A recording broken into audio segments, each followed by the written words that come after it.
Welcome back to the channel, everybody. Thank you so much for joining me and allowing me to continue to be your daily advocate. If you're new here or you're not subscribed for any reason, please do me a huge favor and hit the subscribe button.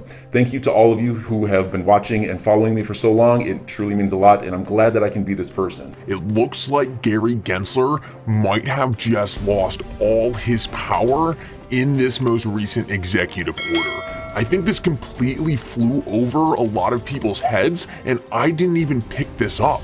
But it looks like this executive order is actually just completely disregarding the SEC. I want to read you this tweet thread by Tom Emmer, but then break down the most important thing he says here. I think you guys are going to be blown away, and this is a huge slap in the face to Gary Gensler. So guys, Tom Emmer tweets out, and I'm not going to read every single thing because it's not all critical to the point I want to show you here, but he tweets out, just finished reviewing Biden's executive order on digital assets. Here are a few thoughts. As expected, this executive order directs various federal agencies to study benefits and risks of digital assets to our economy/global competitiveness and provide legislative recommendations. So this is essentially what we all knew and thought was going on here. Essentially, all these different regulators need to be in place in order to properly regulate cryptocurrencies. This is the stepping stones to putting all these different regulators in the places they need to be to properly regulate cryptocurrency, as it's going to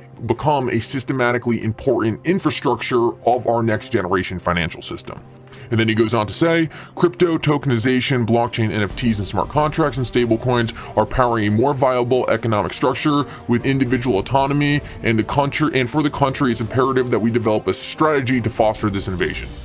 Yes, we know blockchain is doing amazing things, and the US needs to figure it out so we keep this innovation here rather than shipping it to different places all around the world. So then he kind of breaks down things on decentralization. He says, obviously, we want these systems to stay decentralized because we don't want big tech ultimately controlling these. That's just going back to the same issue, and we definitely don't want government controlling them. So he points out that he wants to keep these decentralized and points out that wasn't in the executive order.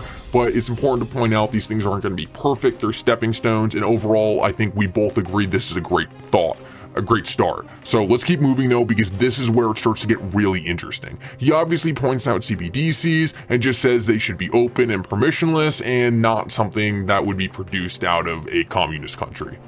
Finally, and this is where it gets super interesting, he says, point 3, most fortunately, the executive order doesn't ask the SEC to weigh in. SEC Chair Gensler has spent the past year intimidating crypto innovators and entrepreneurs with his unproductive regulation by public statement and enforcement action. His input is not critical. And this is huge because I did not see this at first, and I didn't even notice, or I thought I was just reading over it. The SEC is not mentioned in this executive order at all. This is crazy because the executive order, it completely disregards any input from the SEC. This is so interesting because Gary Gensler has been saying from the start, it is clear and obvious that the SEC should be the leading regulator in this industry. Well, this flies in the face of that statement because this shows it is actually not obvious and clear to anyone that the SEC should be in charge. This executive order totally takes Gary Gensler on his throne, thinking he's the king of crypto, and completely knocks him off. This is a slap in the face to someone who thought they had the power to take over this industry and is now being put on the sideline. Tom Emmer, this final statement, this is just cruel. He says his input is not critical. What essentially happened here is Gary Gensler tried to front run this executive order. He tried to take control of the cryptocurrency industry. Whether or not he knew this was going to happen, it is clear he tried to assert his power before he was ever given this power. These are qualities of a rogue agency, like a tyrannical kind of portion of our government, because this is just simply not allowed. And I think it's pretty funny now looking back at it, because a lot of the agencies kind of stayed quiet and kind of just pointed out that, yeah, it looks like Gary Gensler is trying to go through a power grab. All the time in the background, they were just sitting there saying, laughing essentially. He's thinking we're about to give this guy zero say in anything going forward, so let him go on his little power trip. Eventually he's going to lose it all. And ultimately, I don't know if the SEC is going to be kind of brought in, and I'm sure they will have some part. It's hard for me to believe they'll do nothing, but like the fact that this executive order, I mean, was being worked on for a very long time and the SEC isn't even mentioned, I mean, that goes to say a lot. And I think it's also really important to point out the line where they specifically said, we want to backpack off of what other countries have been doing. We know cryptocurrencies are decentralized networks that are going to flow over countries' borders.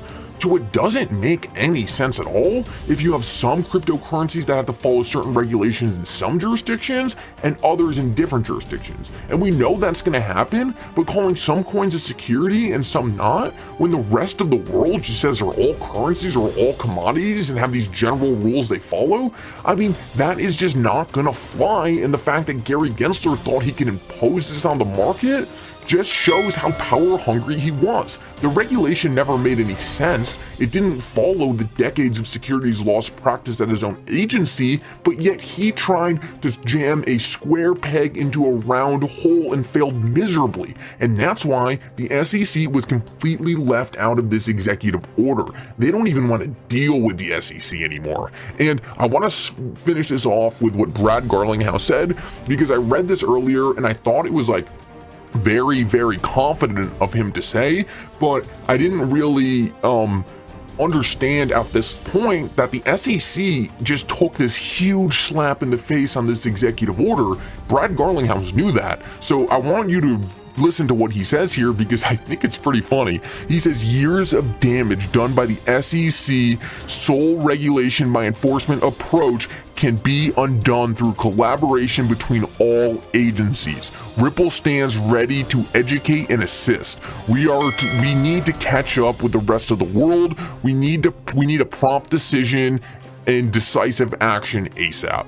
So he literally says that the SEC has been hurting this industry for years. Finally, with this executive order forcing these agencies to collaborate, he finally thinks crypto will be able to reach the potential it always had, and it's gonna happen now that you don't have a single rogue agency essentially holding their foot on the brake. He thinks this is gonna help the US catch up to the rest of the world in becoming one of the most dominant countries in the cryptocurrency sphere.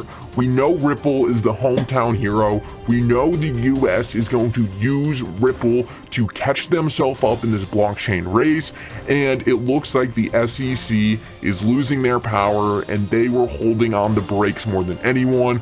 It is shocking to me to see this power ripped away from them, and especially from someone like Gary Gensler, who was so confident that he was going to own this space. I think this is the most important thing we take from this executive order. I think Gary Gensler's hurting right now. I think he's down bad, and I think I'm more confident than ever that there is 0% chance in any reality out there that XRP ever gets declared a security. So enjoy your day, everybody. I'm always here for you. Leave any comments or questions below, and be sure to subscribe. But thanks, everybody. I really appreciate you. Enjoy your day, and I always have your back. So thanks so much, everybody.